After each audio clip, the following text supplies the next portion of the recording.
Ես ունեմ, մենք նախորդիվ քննարկել էինք այս հարցը մի քիչ այլ կոնտեքստում,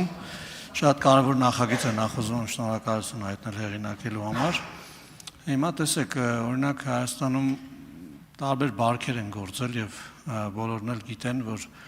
հազարավոր, տասնյակ հազարավոր մարդիկ ժամանակին այդ նույն կեղծ տեղեկանքներով ստացել են իրավունք չծառայելու եւ խուսափել են զինվորական ծառայությունից ժամանակին մարդիկ թիվն էլ գիտեին ինչքան արժի, գիտեին ովքեր են դա անում եւ այլ եւ այլ։ Հիմա ծառայությունը միանգամյա ոնց որ գործողություն չի եւ այն մարդիկ ովքեր որ 2 տարի ծառայել են իրենց հայրենիքին, հիմա էլ ամսական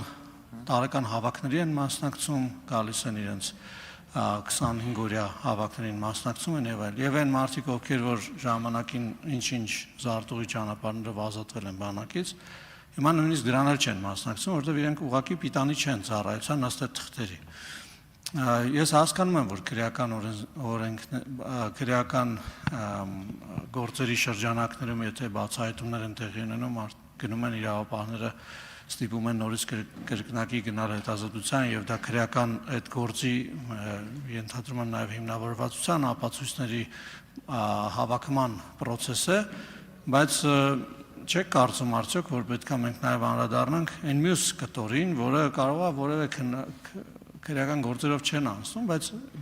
մարդկանց ուղղակի միգուցե ինչ-որ պարբերությամբ պետք է այդ հետազոտությունները հանձնեն, ովքեր որ հանձնել են եւ ազատվել են։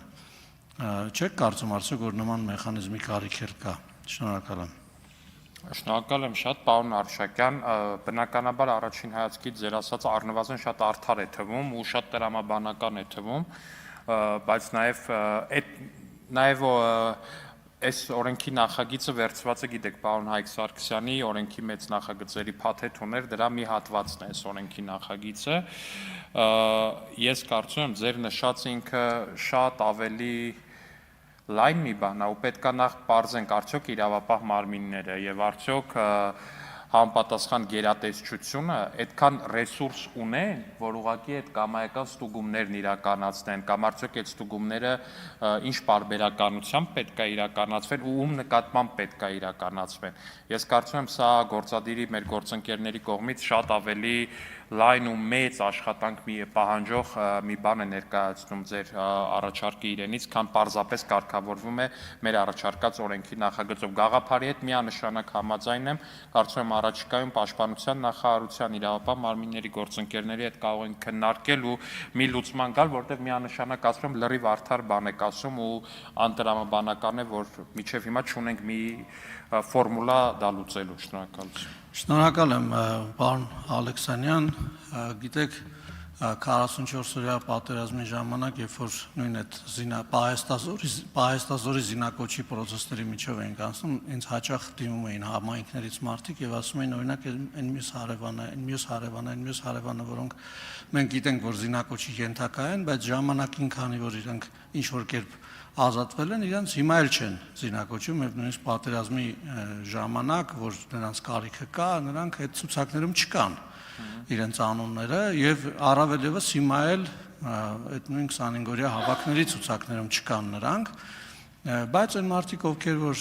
իրենց հայրենիքի նկատմամբ պարտքը կատարել են, գնացել ծառայել են, սա իրավական հարց չի, իրականում սա հասարակական համերաշխության հարց է եւ հայրենիքի նկատմամբ պարտքը կատարելու հարց է եւ ես չեմ բացառում, որ շատ-շատերը նաեւ կամավոր գնան եւ այդ տեստերը նորից հանձնեն, ուզենան գնան այդ 25-օրյա հավաքներով գոնե վերականգնեն ու սա կարծում եմ, որ կարելի է նույնիսկ մի քանի անգամյա կամ մի անգամյա պարբերականությամբ նման մեխանիզմ ստեղծել։ Ես նաև հնչեցրել եմ պաշտպանության նախարարության գործընկերներին այս առաջարկը, բոլոր զինկոմիսարիատներում այդ ցուցակները ազատվողների կան եւ կարելի է ուղղակի մի անգամյա տենց ֆիլտրով անցկացնել եւ նրանք ովքեր իսկապես ունեն բժշկական ազատման հիմքեր, նրանց որևէ բան չի լինի, բայց նրանք ովքեր չունեն, գոնե այս 25-օրյա հավաքներին կան մասնակցեն եւ դառնան ոնց որ զինապարտ, այսինքն իրավունք ունենան որևէ պահի հայրենիքի իրենց ծառայությունը, եթե կարիք ունենա, մասնակցեն եւ իրավունք ունենան դրա օրենքով։ Շնորհակալ եմ։ Ձեզ նույնպես շնորհակալություն, պարոն Արշակյան, նորից ասեմ, լիովին համաձայն եմ ու կարծում եմ, որ ձեր ասածը բնականաբար արդարության վերականգնմանը նպաստող բան է ու կոչ եմ անում, նաև ես էլ իմ հերթին կոչ եմ անում մեր համապատասխան գերատեսչությունների գործընկերներին մտածել այս առաջարկի շուրջ։ Շնորհակալ եմ։ Շնորհակալ եմ։ Հարակից զեկուցում